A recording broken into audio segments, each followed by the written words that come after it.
Welcome back, friends. You are listening to the Juicebox Podcast.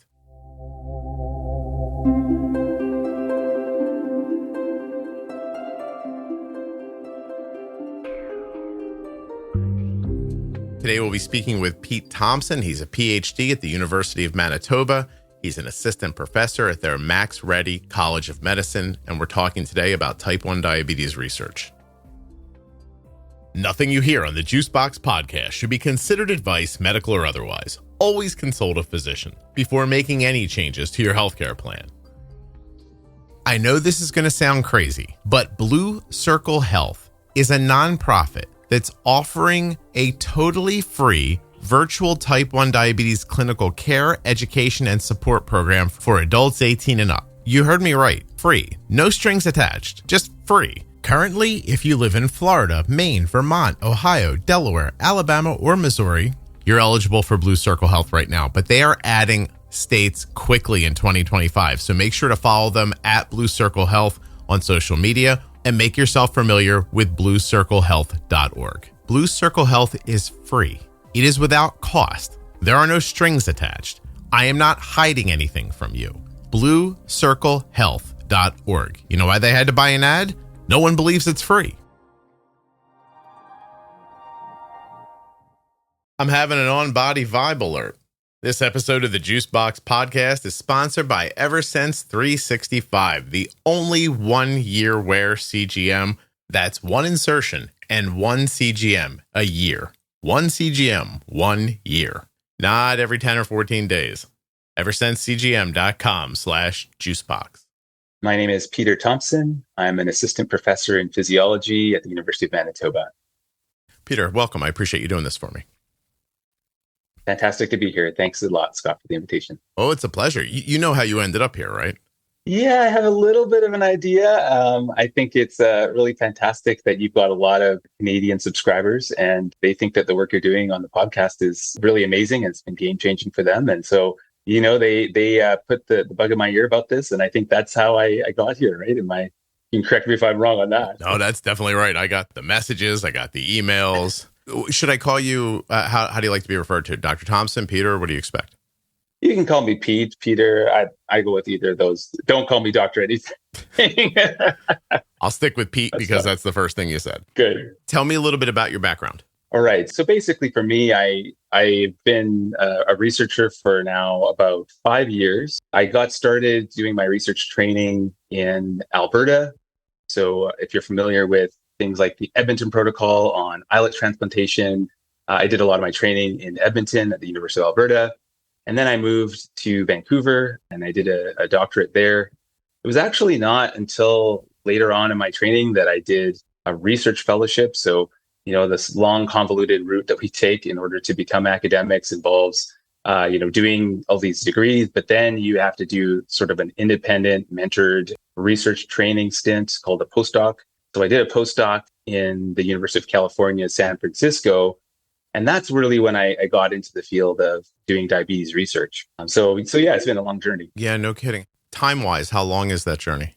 I hate to say this because I don't want to dissuade young people from picking up a career in science or research in this way, but bachelor's is 4 years, master's was another 2.5, and then PhD was 5. So we're looking at that's, I guess, 12 years and then my postdoc. So about 16 years of total time from bachelor's and undergrad, in college to being a research professor. Yeah. Wow. Well, that's a lot of dedication to get to something. So what drew you to put that much effort into something? Why this?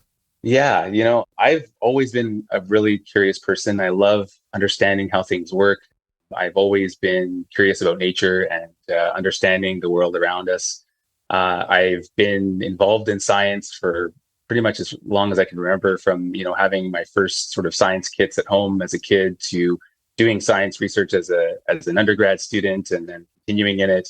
I think I always felt like I could do something in science, but it's really something that you have to do in community. It's something that you get mentorship for. It's something that you need people to believe in you in order to do well and to move ahead and to keep going. And so, I think everyone has those times in your life where you just feel like, oh my gosh, what am I doing? Am I going to continue being able to do this? Or am I just going to throw in the towel? Mm-hmm. And I had a number of those times during my training, but I always had people to kind of bring me back, family members, good friends, mentors who were further along than me in the road and could say, "Hey, no, you're gonna make it. Keep at it." And awesome. they saw the potential in me when maybe sometimes I didn't see that in myself. So, I owe a lot to the people who've shaped me in that way. And I think everybody in some way is kind of a product of the people that are around them. So really grateful for that. That's wonderful. So as you're going through the process, how do you hone in on diabetes? Like, because I imagine in the beginning, you didn't start off thinking I'm going to be a researcher for diabetes, right? That's right. Yeah. You know what? I didn't really know much about diabetes, again, like I said, until much later in my training. I think it was during my PhD and as I was studying, we were working on sort of fundamental questions about how cells make decisions. And some of these questions are things that have been studied for many years, but some aspects of them are things that we really just only recently have the technology in order to develop and think about more critically. And so it was at that time I was thinking like, okay, do I want to be kind of studying these things, in a very abstract way where I really don't know if this is going to really move forward. And you talk about, when people talk about stem cells, there's a lot of excitement around, being able to develop new therapies for all sorts of diseases.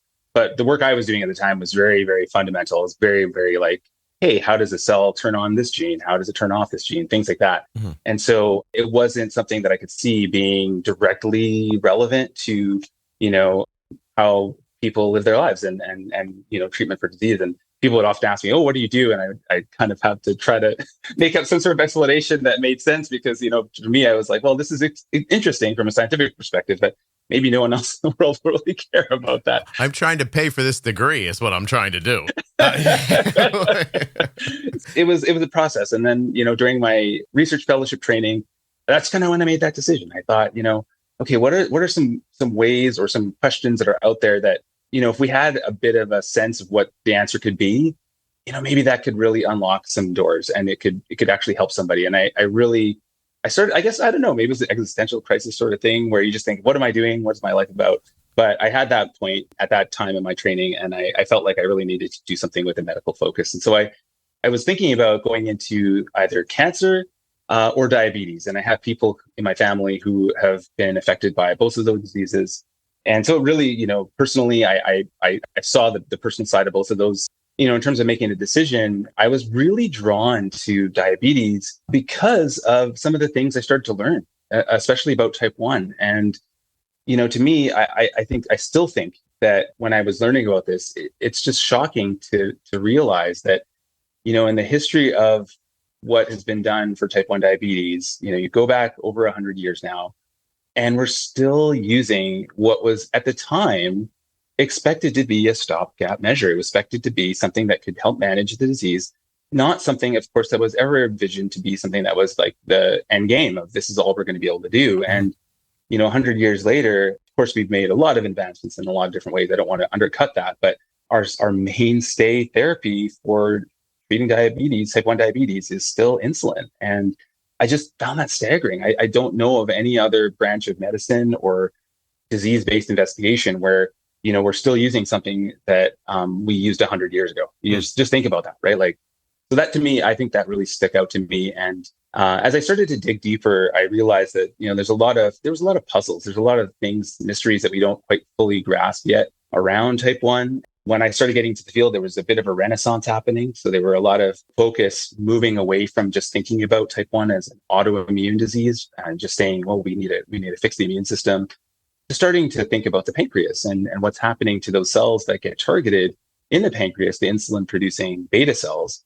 So there was a lot of things going on at the time, but I guess that kind of maybe summarizes some of those things for me that were really impactful. I have to be honest with you. I've asked that question of a number of people.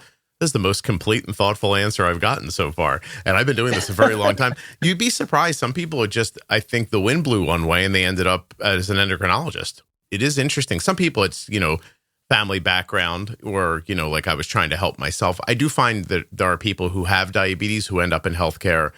It's almost like they're maybe subconsciously trying to help themselves. You know what I mean? Like there's, yeah, but that's a real, thank you, Pete. I really appreciate that. Like, as you were talking, I was like, I finally got like a clear answer on that one. Awesome.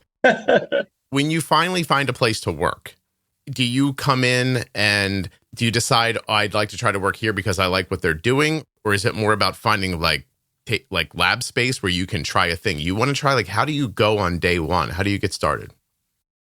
This episode of the Juicebox Podcast is sponsored by Eversense 365. And just as the name says, it lasts for a full year.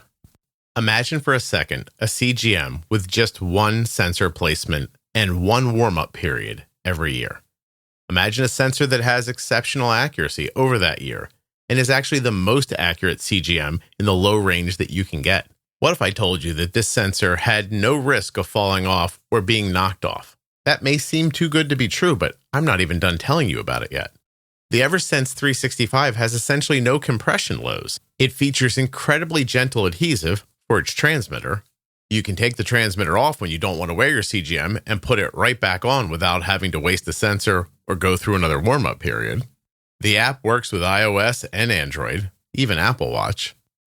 You can manage your diabetes instead of your CGM with the Eversense 365. Learn more and get started today at eversensecgm.com/juicebox. 1 year, one CGM. Yeah, great question. I think there's a lot of different ways to get started. Most of the time, though, you have to really reach out to established researchers that have a program in the area of research that you want to study and see whether they're willing to sort of mentor you and take you on and help you to get to where you want to go. Mm-hmm. So, I guess the main thing is that this time in your training is really supposed to be a springboard. It's supposed to help you get to that next step. A lot of people will do their research fellowship and then they'll want to get an academic job. Other people will want to do, an industry job, go into pharma, what have you. There's lots of different directions you can go, and you really want to try to target or find the right sort of environment and the right sort of research that's going to help you to get to where you want to go. And, to be honest with you, I didn't necessarily know that I wanted to focus on this really sort of niche area in type 1. I just was really excited and really intrigued by some of the things I didn't understand. And I was kind of coming in as a newcomer and an outsider to the field a little bit, and I would sit in these seminars as I started getting started. And I chose a lab, and the lab was at the time mainly focused on type 2 diabetes, but they had a lot of projects that were kind of overlapping. And I remember the first day I sat down with my mentor and he was saying to me, yeah, we're gonna get started. And I had been in conversation with him over a long period of time. And then he says to me, you wanted to start, I initially thought, okay, diabetes, I really didn't know a lot about type 1 versus type 2. So I just thought, okay, we're going to work on something related to diabetes. And he's like, well, you came in here wanting to work on type 2 diabetes or something along those lines. We're not going to do any of that. I remember just feeling like my gut just dropped. I'm like, oh my goodness, I've invested so much time and effort in this process of finding a lab and getting this position. And I moved my family from Vancouver all the way to San Francisco, we had 2 little kids, my wife and I. I'm like, oh my goodness, so you're telling me now that we're not going to do what I signed up to do, and it was really a jaw-dropping moment. And then he says to me, well, what do you think about type 1 diabetes? Do you know anything about type 1? I said, well, goodness, no, I don't know. I don't know really anything about anything. So anything is new to me. Yeah, I was here to find out about type 2 diabetes, but okay.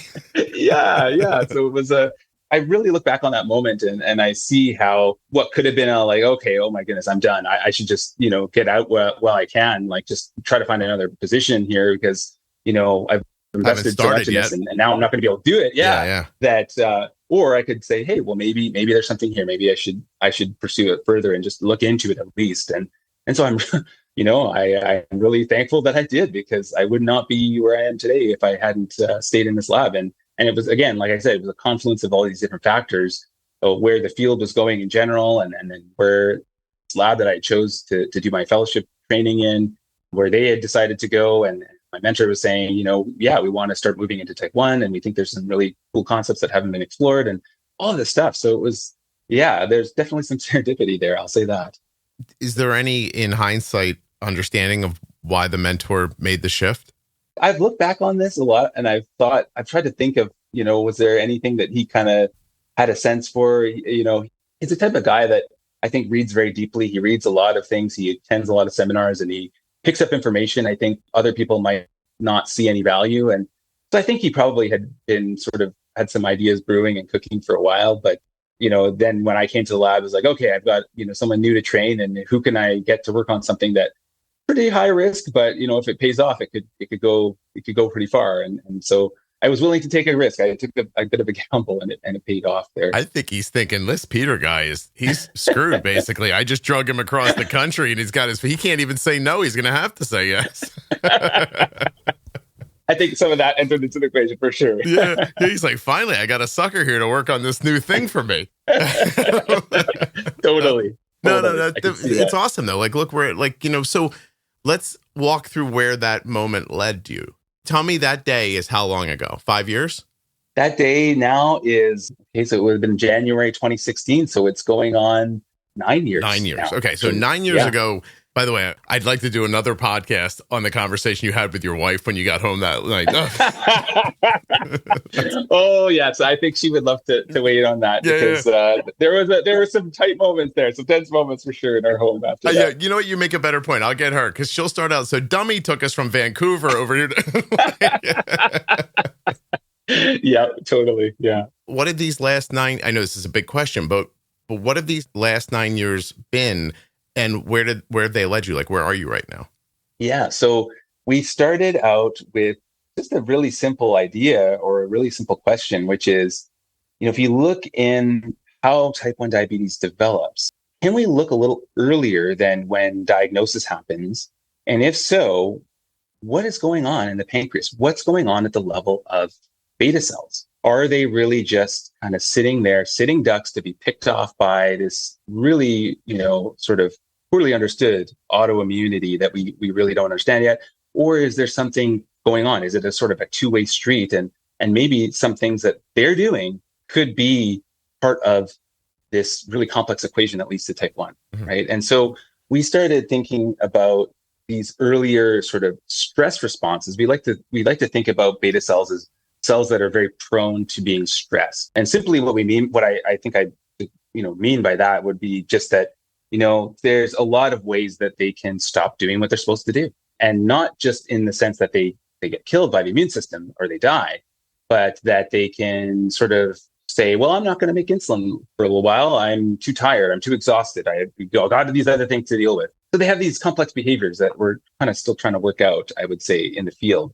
But we started to really pioneer this idea that early responses in beta cells and how they interact with the immune system could shape the progression of the disease and really could lead to whether the disease happens really quickly or whether it takes a long time. So we started out with fairly simple experiments in animal models where we were just looking at some of the things that could happen to these cells. And we were really surprised when we started to get data that suggested that beta cells are undergoing a process that is actually causing them to be like accomplices to the autoimmunity. Here all along, the dogma is really that type 1 diabetes is really just driven by autoimmunity. It's really the immune system to blame. The beta cells have nothing to do with the matter. So we really just need to focus our efforts on the immune system. And I think if I could summarize a lot of common knowledge in medical textbooks on type 1 diabetes and how it works, that's kind of really where we've gotten as a field. And it was only in the last, I would say, 10 years or so that our work and that of a number of other labs in the field had started to really think about these early stress responses in the beta cell and how these might be sort of galvanizing or accelerating the process. And, this crosstalk between pancreas and the beta cells themselves and the T cells, these immune cells that actually target the beta cells in type 1. So are you saying that what you're looking at is that the T cells we thought attacked the beta cells gave up and you have type 1 diabetes, but you're saying they're in a symbiotic relationship that's holding them this way? Yeah, that's the really exciting thing. And so we did some work in some animal models to show this, that when you basically block or help the beta cells to overcome those stress pathways, you can actually slow down the process of the autoimmune destruction. So the autoimmunity is not some sort of foot on the accelerator that cannot be shaped or slowed down. It's actually in this very complex dialogue, as it were, between what the T cells are seeing and what the beta cells are doing. Mm-hmm. So we can look at both sides of that equation now. And I think there's some really exciting clinical research studies that have come out to really substantiate this further. So we focused our efforts on that. And from that discovery, we've been able to move forward with some new things that we're doing in the lab around looking at whether we can detect these markers of beta cell stress earlier in the progress of type 1. Okay. And this is really exciting because, now there's this idea around type 1 diabetes stages. I don't know if you're familiar with this idea, but it's a fairly recent concept. But the idea that there's sort of preclinical or stages that happen before someone gets diagnosed that we can actually measure to detect whether they're likely to progress to actually a diagnosis. Mm-hmm. So you have the autoantibodies. So these are antibodies that the immune system produces against beta cells. And if someone has 2 or more of these autoantibodies, that's considered stage 1 of type 1 diabetes. Right. And then if they have 2 or more autoantibodies, and then there's changes in their glucose tolerance, we would say that's stage 2. And then stage 3 is when they get diagnosed. So if you think about it, there's now these 2 preclinical stages that we can measure with a blood test that will look at autoantibodies, and we can do things like glucose tolerance testing in order to know where someone would be along that continuum before they get diagnosed. Being able to look at stress in the beta cells and in the pancreas specifically, and then being able to link it back with some of these earlier stages of type 1, I think is going to be really transformative. And that's, I think, where the work we're doing is headed. And it's a really exciting time to be in the field. Obviously you're still in the process of figuring out what that communication between the cells is, but have you begun to wonder how to interrupt it? Yeah. So we definitely have some clues from our animal studies where we've identified specific components in the cell that we think are good drug targets. Mm-hmm. Unfortunately, obviously it would be wonderful if what we did in an animal model immediately was translatable to people. But as we know, I think the history of medicine will tell us that a lot of things that are studied in animal models just really can't tell us what we need to know about what happens in humans. So, Pete, I've long been a proponent of instead of trying to figure out how to stop type 1 diabetes in humans, you should figure out how to take humans with type 1 diabetes and turn them into lab mice, because I think if you could do that, you could just cure them all very quickly. That would be wonderful. Yeah, any number of 1,000 different ways that we figured out how to do that. I understand your point. I want to let you finish your point, but then I have a follow-up question. I'm sorry I cut you off with stupidity, but finish your point there, and then I'm going to follow with something else. So we do have some ideas. I guess I was just going to follow up by saying that we have some inclination, but we need to use some of the tools that we have where we can study human cells in a sort of lab-based setting. So we have really great collaborators. We have an amazing team here in Manitoba that studies pediatric diabetes. Maybe I'll get into that a little bit later, but I also have lots of colleagues that work on type 1 diabetes from the human perspective. And so we do get deceased organ donor tissues and things like that can help us to really make connections between what we're seeing in the animal model and what could be happening at the cellular level in the human pancreas.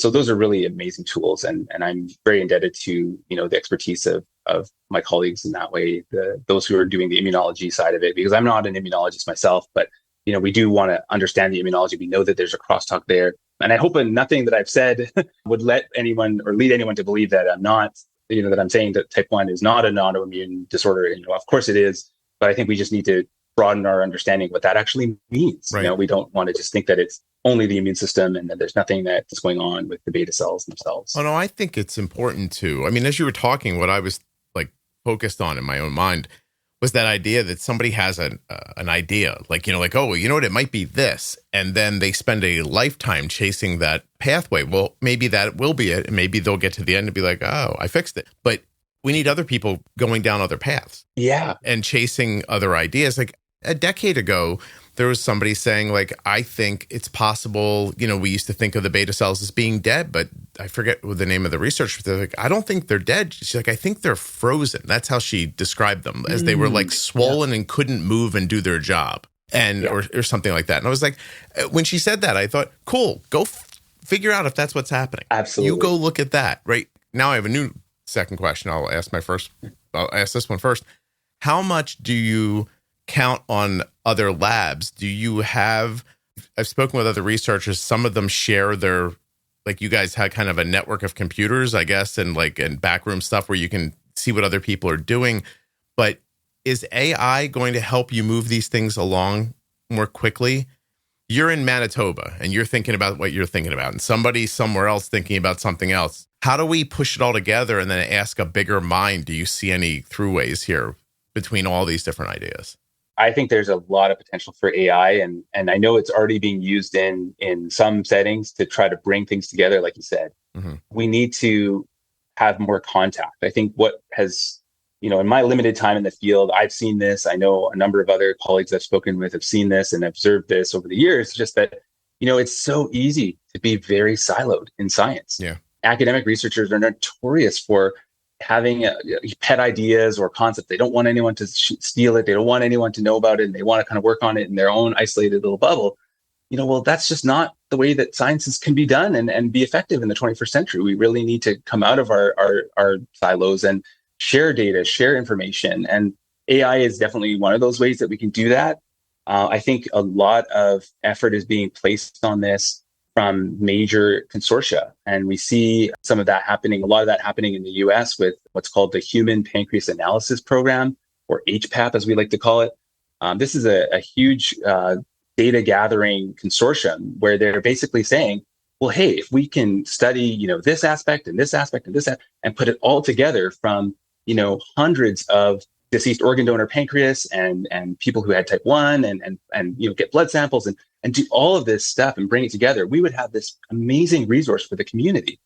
And then you do have, a bit of a way of collectivizing people's thoughts. And so that you do get people being able to crowdsource things in a way, I guess you could say. It's and then making that freely and publicly available in an interface that anybody can use. They've done an amazing job with this, and not just them. There's others who are doing this. So I think things like that are really changing the game, and they're bringing academics out of their silos, which I think we need to do more of. It just makes sense to me that if you started this 9 years ago, just using you as an example, and this thing I heard 12 years ago, you haven't heard that. Now, maybe it's useless, right? But maybe it's not. And I don't know that the human mind can hold all these ideas at the same time and try to see the connections. I think you need a bigger thing to say, like, here's all the research we've done on type 1 diabetes and all the theories that people have had. Can you, AI, hold them all at once and try to see if there's something from Chicago that, when I link it up with the thing from San Francisco and Manitoba, like, come up with something that none of us have thought to think about yet. Like, it wouldn't surprise me if the researcher that figures something big out comes at it from that angle instead of just picking their pet project and running after it. That's my thought. Absolutely. Yeah, absolutely. I think that's where the field's headed. And, I think we need to have more investment put into that. And, AI is a bit of a sensitive subject. I think maybe there's a lot of concern around, is it going to take away some of the things that, we as humans can bring to the equation? But I don't think it has to be that way. I think there's responsible and effective ways to use it. And at the end of the day, it's a technology that, technology can go either way, right? So, well, listen, if AI puts you out of business, come to my house. I'll make you dinner for a week. Okay. Because sounds great, Scott. I love that. I love that. We'll get you going again. Don't worry. I'll find you something else to do. So my other thought was, gosh, that was not my first thing don't worry, Peter. I found my idea. If I said to you that I received a text this morning from a person who's been on the podcast previously, the mother of a child with type 1 comes on the show this year. We've done a lot of GLP conversations this year. Dr. Blevins out of Austin talking about GLPs, a lot of different things, some people coming on. So this woman comes on. She's the mother of a child with type 1. At the time, I think the child's 15. She's got diabetes for, I think, about 4 years at this point. Definitely has type 1, autoantibodies, markers, etc. Using about 70 units of insulin a day at that time. Omnipod, CGM, both being used. The mom had PCOS symptoms earlier in life, ended up on some Wegovy, helped the mom with the PCOS, a little bit of weight loss, that kind of thing. The daughter starts to develop the PCOS pretty badly. Weight starts to come. So they follow suit, put the kid on Wegovy. And this morning, I got a text from her to tell me that her child is now down to just 1 unit of basal a day. It's injected. She took her pump off 6 months ago, stopped bolusing for meals, started just injecting basal insulin. I think it was 5 units at one point, then 4, then 3, 2, now today just 1. So now a kid, probably 16 at this point, had type 1 diabetes for 4 years, gets put on a GLP for something else. They say for weight loss, but obviously her doctor was trying to help her with the PCOS, but it's not on the label. So, you do it the way you do it. She goes on that, and now today she's down from 70 units of insulin a day to 1 unit of basal insulin a day, not covering meals. Is that an example of the conversation between the T cells and the B cell and the beta cells being interrupted? Is that even a thing you've ever heard about before? I'll say I've actually never heard about that before. I think that's phenomenal. Mm-hmm. That's nothing short of wonderful. I mean, I have no clear explanation for that. I mean, I'll say I'm not an expert in the GLP-1 receptor agonist space, but I know there has been a lot of excitement about, anecdotal evidence. Mainly I've heard of people with type 1 using these agents to help control their sugars and seeing really good results. And so, in this case, you have, there's PCOS going on and other things that might have been contributing, but disrupting that communication between the T cells and the beta cells can take a lot of different forms. And I don't think this is maybe a really clear example of in the future what we might be able to think about, that we have all of these sort of tools in our tool belt. And in some cases, it's going to be something like a GLP-1 receptor agonist that's going to be really powerful and really effective for somebody. And in another case, it's going to be something else, And so I think this is an example of, we often think about type 1 diabetes and, we got to find the cure. And I really rail against that language. And I think we all should, because I don't think there is going to be one cure. I think there are multiple ways. And, it's about finding the way that is going to work for that individual person and really moving towards what we could think about as maybe, I don't know, this term is thrown around a lot and maybe it's lost its value, but personalized medicine, just the idea that we can tailor things better and not just do a one size fits all sort of approach. It's awesome that you said that, because I didn't think you were going to be like, yeah, Scott, that makes perfect sense. And we've been looking into it. I brought it up so that I would put it on your radar, because that's not the only conversation I've had like this. I've also had a man on, I'll send you these later. I had a man on in his 50s, diagnosed type 1, and he's, managing it with insulin for years. He's having a rather slower onset, but he's, more and more insulin. And one day his doctor just says to him, hey, how about we try to use this GLP to get some weight off of you? And so they go for it, and the guy loses weight and he's not using insulin right now. Like, now he still has type 1. And my expectation is that he is probably in the throes of a very long, slow onset, maybe like a Lada situation or something like that. But hell, if it keeps him from using insulin for a couple more years, then great. Like, I want people to understand, like, I'm not saying GLPs like cure type 1 diabetes, or that if you have type 1 and you take a GLP, you suddenly won't need insulin anymore, because there are plenty of people who are on a GLP and have type 1 and their insulin needs don't change that much. But that's why I loved what you said about thinking individually, because for the people it works for, awesome. You know what I mean? Like, it's not going to work for everybody, but if this little girl is 16 years old, I mean, she's injecting a unit of basal a day. That's it. And who knows how long that'll last for, but what if it lasts for 5 years? Like, how great is that? And what could doctors learn from that in the meantime?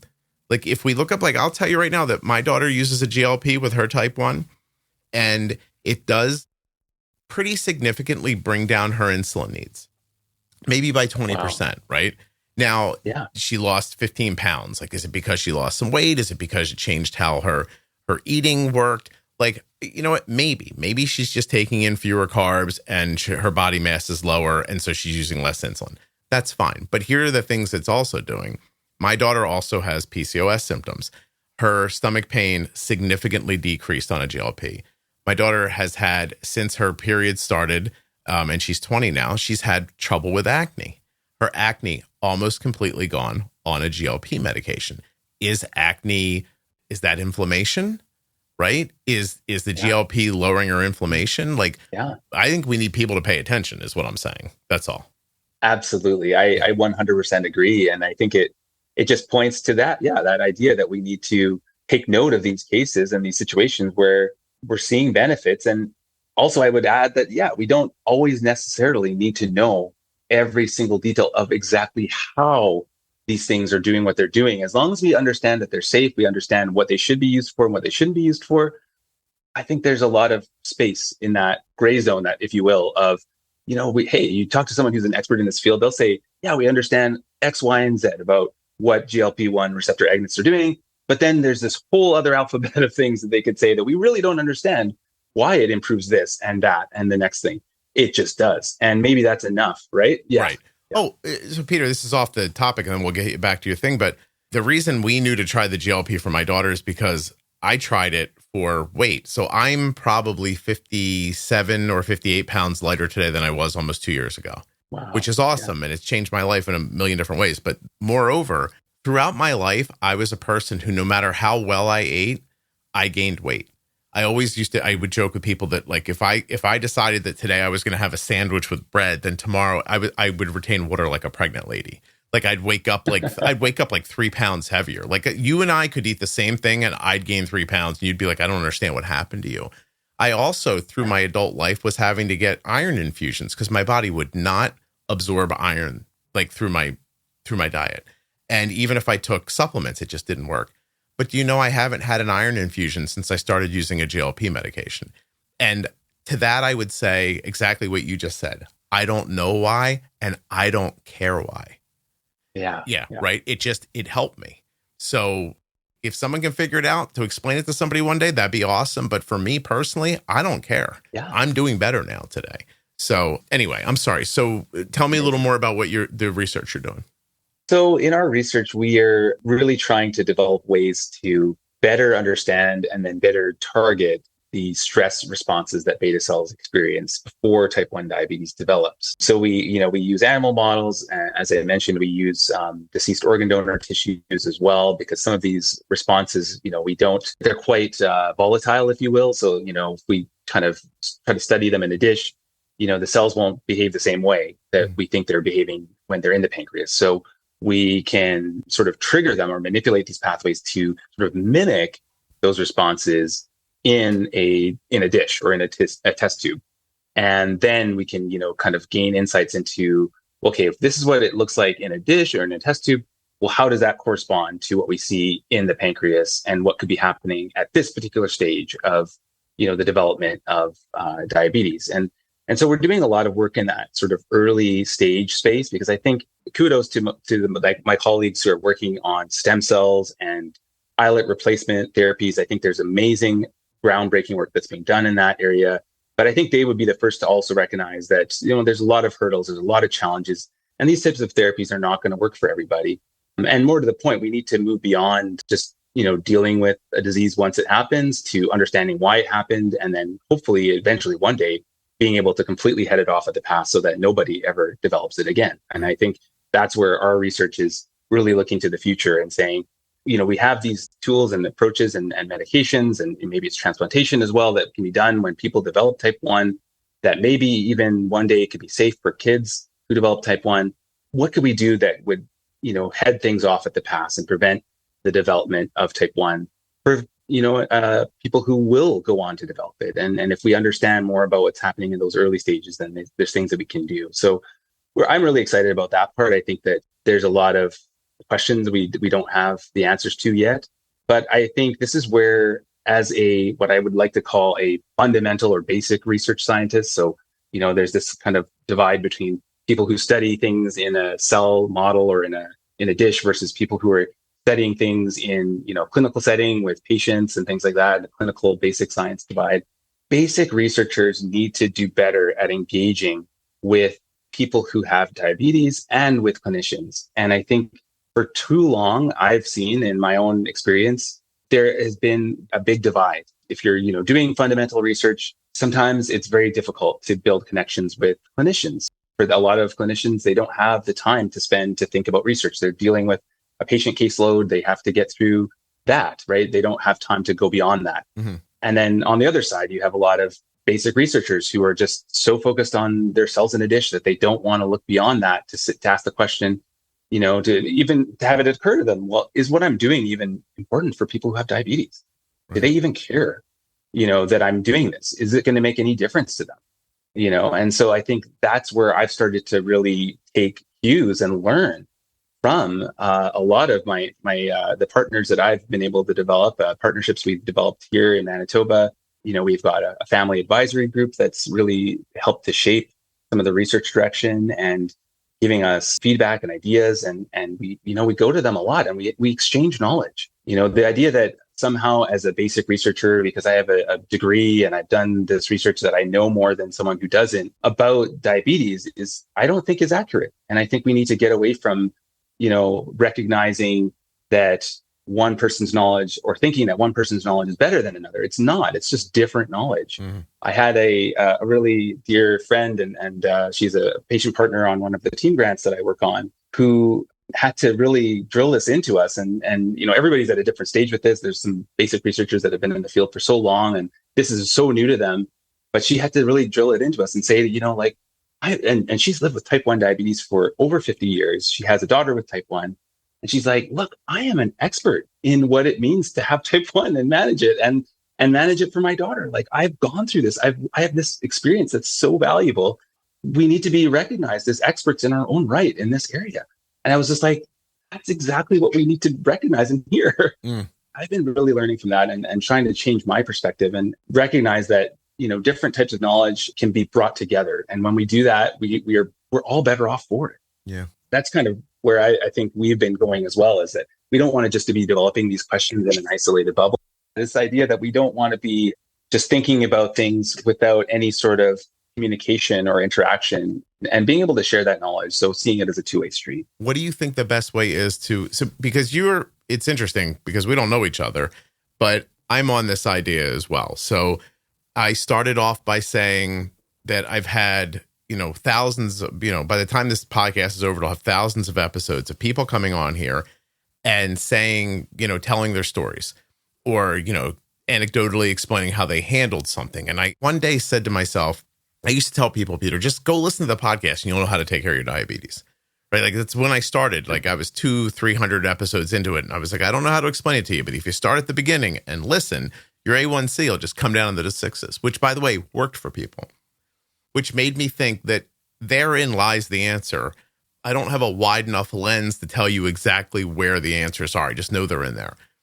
So eventually I figured out that I had a plan for diabetes. I never had called it anything. So I put together this pro tip series, right? Now I think it's maybe 25 episodes. I'll tell you now, if you don't want to listen to the whole podcast, listen to the pro tip series. I think your A1C will come down into the 6s. Then I started expanding and thinking, like, I bet you the answers to most people's diabetes questions lie in these episodes. But how do you say to them, go listen to 1,300 hours of this, and I guarantee, you'll be okay. So I started, as AI got better and better, I started thinking, like, can I just feed the podcast into AI and let it pull out the nuggets? Yeah. I think in that same vein, which, by the way, is the thing I'm working on behind the scenes. And because it's my goal that when I'm done making this podcast, that I leave it behind as a searchable repository. Like, that's my goal, right? So fantastic. Yeah. But as I'm listening to you and thinking big picture about the world, it occurs to me, like, I don't want to say something like, crazy, like the answer's already out there. We just don't know what it is. But isn't it? Like, isn't it possible that all the research being done everywhere, if you could smush it all together and find, again, something smart enough to go through it and say, here are the connections that you're missing because you're busy, you're tired, or also someone's father or, mother, or, like just a human being, you're never going to see this or never hear that story. Like, that just, to me, makes sense that if you want to get to it more quickly, there has to be a repository somewhere and a brain that's in charge of going through that repository and looking for connections that we're missing.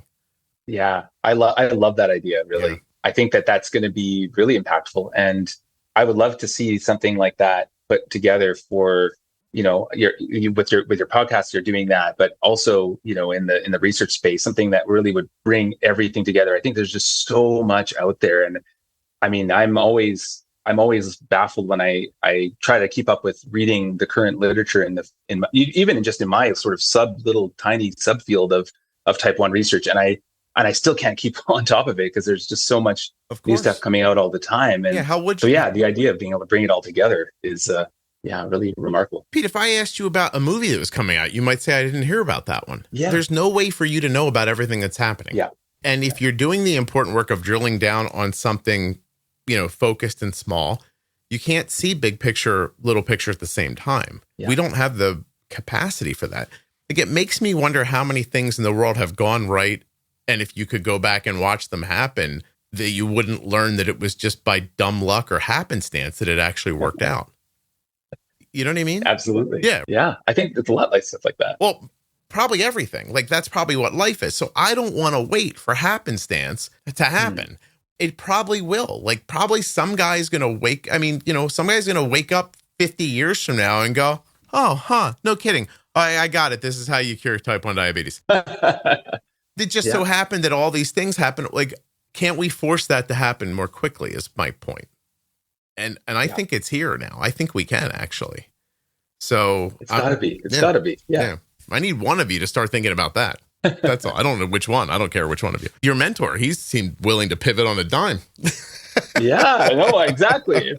And ironically, I'll add that he's actually pivoted pretty much out of the field himself. He's working on something completely different. He's just, he's one of those people. I think he just saw something, he went with it, and it created something new. And then he was content to kind of say, okay, you can, I've mentored you, I've trained you, you're going to go and take this into the next thing. And so then he's moved on to something else now. So, I think that there's something really wonderful about that and the way that science can advance as we train the next generation of researchers. I train graduate students and a postdoc in my lab as well. And that's the idea, right? Is that there's no way that I can follow up on every single thing that we do.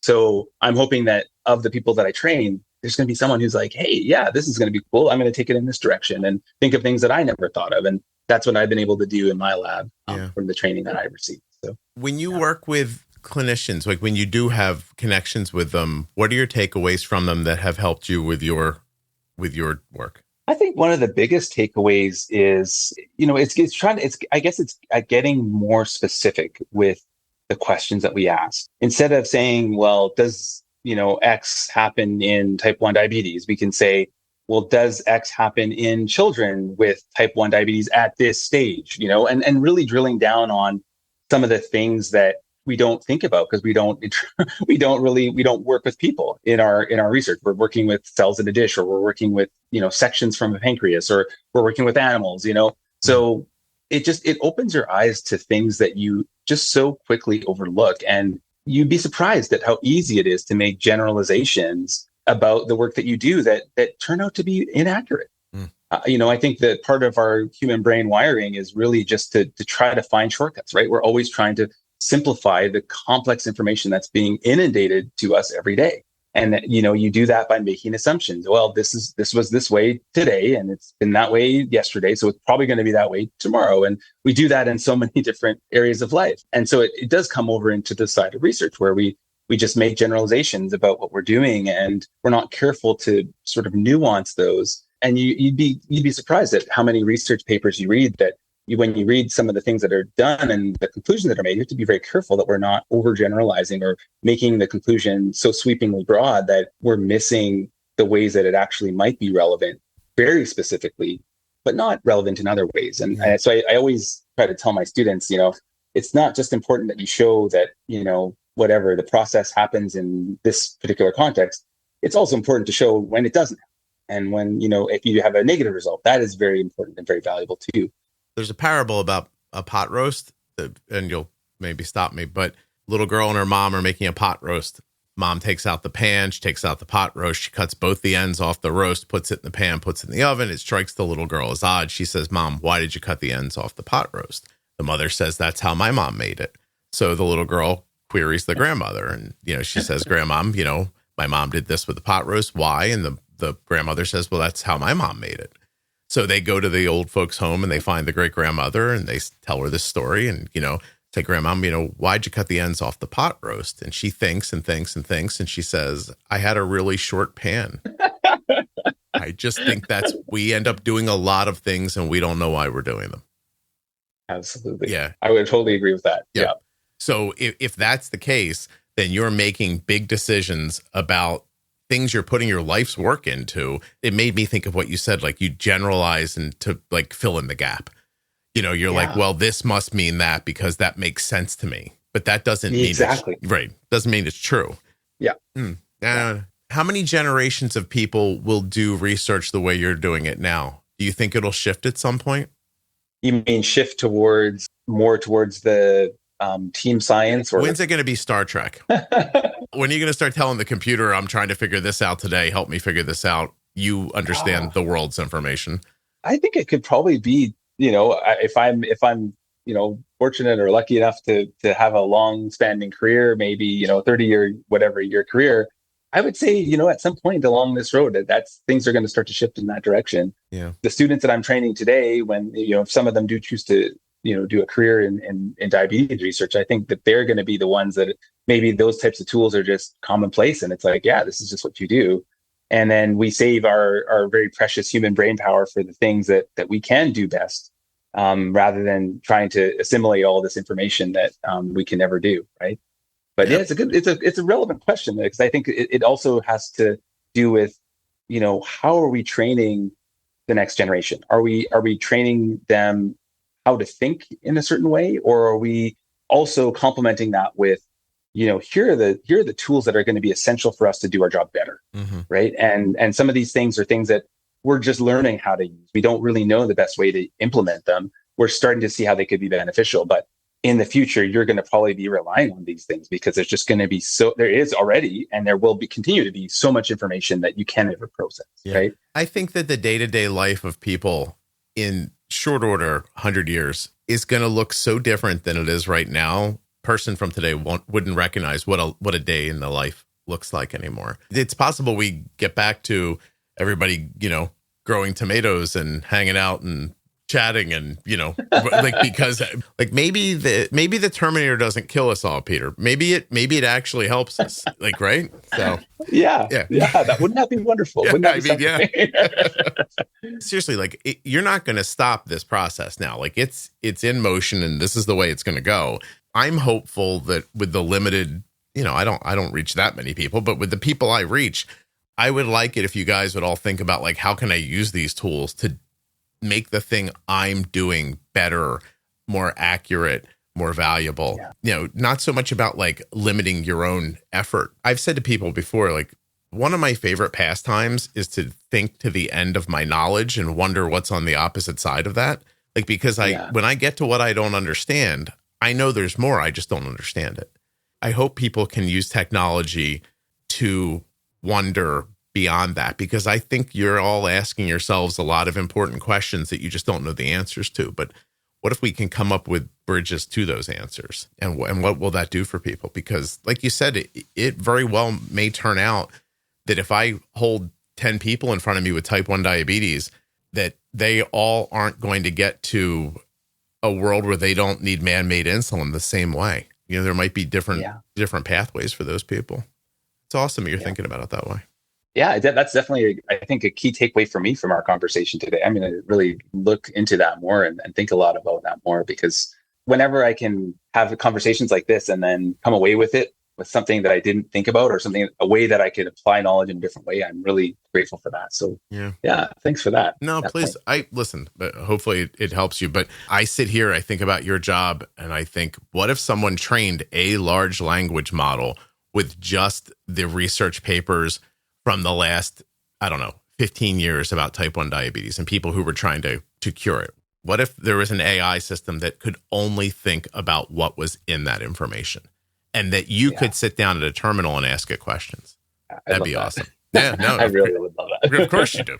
Trust me. All right, we just need somebody to get on that. I just need a few, maybe $1 million and a lab and a couple of guys who understand Python or something. I don't know. I don't know a lot about the computer side of it, but it just makes sense to me. That if there's a pathway, that this is it. Because to go back to how you started this, we've been on this for 100 years.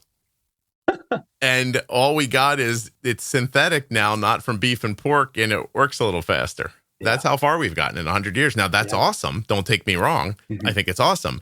But if that's the pace we're on, then are we another 100 years to it? What? What? You know what I mean? Yeah.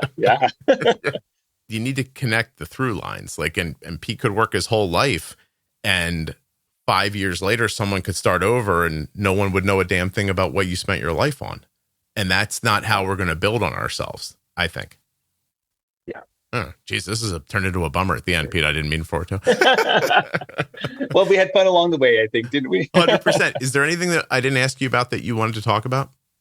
No, I think that kind of covers it. But yeah, I'm always excited to share about what we're doing, and hopefully this is, for your listeners, they're interested or they have further questions, any of them can feel free to contact me. My contact information, I can give that, or they can just Google me. We have a lab website. One other little point there is just like how important it is now in, again, the 21st century. You'd be surprised how many researchers don't have any sort of online presence, and it's very difficult to actually figure out what they do. So when I started my research lab, I was like, that is like so fundamental. I need to make sure I have that in place so that everyone can kind of see what we do, what our research is about. And if they have any questions, we can get in contact and we can have a conversation, because to me, that's really where the rubber meets the road. That's why this work is going to be meaningful and important and impactful. Happy to field any questions or have any further discussion with anyone who might be interested in listening today. It's awesome. Well, I'll tell you, you can easily, if you Google Peter Thompson, Thompson, and diabetes, it will take you to a University of Manitoba link that you'll be able to find them very easily that way. But also, Pete, if you send me a link, I can put it in the show notes of the podcast so that people can click on it. Sounds great, Scott. That's perfect. I want to finish by saying this. Like, I understand why so many people suggested you for the podcast, because you have a really good energy. Can I ask how old you are? Yeah, I'm 40 years old. As of August 18th, I turned 40. I got the big 4-0. So yeah. Well, congratulations. But I only asked because I assumed you were about that age and you feel like you're 23. Wow. Seriously? Oh my gosh. No, seriously, like 1,000,000%. Like, you have the energy of somebody who just got out of school and was like, I'm going to do this. And I guess that's my last question is, like, where does that come from? Do you know, or do you think it's just natural? I don't know. I think it's part of just how I approach life, I guess. I really try to bring a positive attitude to everything I do. I mean, it's very easy to get discouraged, but I think there's all these little silver linings all along the way. And I didn't get to say anything about it, but I did start my lab during the COVID pandemic, and that's a whole topic for another episode of how do you do research in a pandemic situation, and many people could weigh in on that. But I've had these things that I've had to deal with, and some of that is just my own personality. I'm a person of faith, so my faith factors into that too. And I think you just have to find things that keep you going. And some people it's friends and family, some people it's their belief system, whatever it is. You have to find something that's worth fighting for, and why you're find your why. And so for me, those are some of the things that help me. And the research I do is so exciting. I still pinch myself every day. I love the job I have. I love the work I get to do. I love the people I get to interact with, and really feel like we can make a difference. So for me, that's all I need. Well, it genuinely comes across when I'm speaking with you. So I appreciate you taking the hour and doing this with me. Thank you very much. Fantastic. Thanks so much for the invitation, Scott. And really was happy to be on the episode today.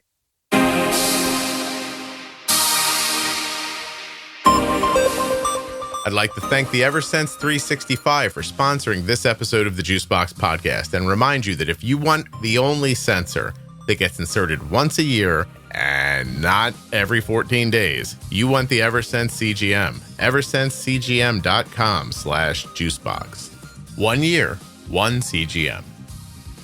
Earlier, you heard me talking about Blue Circle Health, the free virtual type 1 diabetes care, education, and support program for adults. And I know it sounds too good to be true, but I swear it's real. Thanks to funding from a big T1D philanthropy group, Blue Circle Health doesn't bill your insurance or charge you a cent. In other words, it's free. They can help you with things like carb counting, insurance navigation, diabetes technology, insulin adjustments, peer support, prescription assistance, and much more. So if you're tired of waiting 9 months to get in with your endo or your educator, you can get an appointment with their team within 1 to 2 weeks. This program is showing what T1D care can and should look like. Blue Circle Health is currently available in Florida, Maine, Vermont, Ohio, Delaware, Alabama, and Missouri. If you live in one of those states, go to bluecirclehealth.org to sign up today. The link is in the show notes. And please help me to spread the word. Blue Circle Health had to buy an ad because people don't believe that it's free. But it is. They're trying to give you free care. If you live in Florida, Maine, Vermont, Ohio, Delaware, Alabama, and Missouri, it's ready to go right now. And like I said, they're adding states so quickly in 2025 that you want to follow them on social media at Blue Circle Health. And you can also keep checking bluecirclehealth.org to see when your free care is available to you. Okay, well, here we are at the end of the episode. You're still with me? Thank you. I really do appreciate that. What else could you do for me? Why don't you tell a friend about the show or leave a 5-star review? Maybe you could make sure you're following or subscribed in your podcast app. Go to YouTube and follow me, or Instagram, TikTok. Oh gosh, here's one. Make sure you're following the podcast in the private Facebook group as well as the public Facebook page. You don't want to miss, please. Do you not know about the private group? You have to join the private group. As of this recording, it has 51,000 members in it. They're active, talking about diabetes. Whatever you need to know, there's a conversation happening in there right now. And I'm there all the time. Tag me. I'll say hi. If you or a loved one was just diagnosed with type 1 diabetes and you're looking for some fresh perspective, the Bold Beginnings series from the Juicebox Podcast is a terrific place to start. That series is with myself and Jenny Smith. Jenny is a CDCES, a registered dietitian, and a type 1 for over 35 years. And in the Bold Beginnings series, Jenny and I are going to answer the questions that most people have after a type 1 diabetes diagnosis. The series begins at episode 698 in your podcast player, or you can go to juiceboxpodcast.com and click on Bold Beginnings in the menu. The episode you just heard was professionally edited by Wrong Way Recording, wrongwayrecording.com.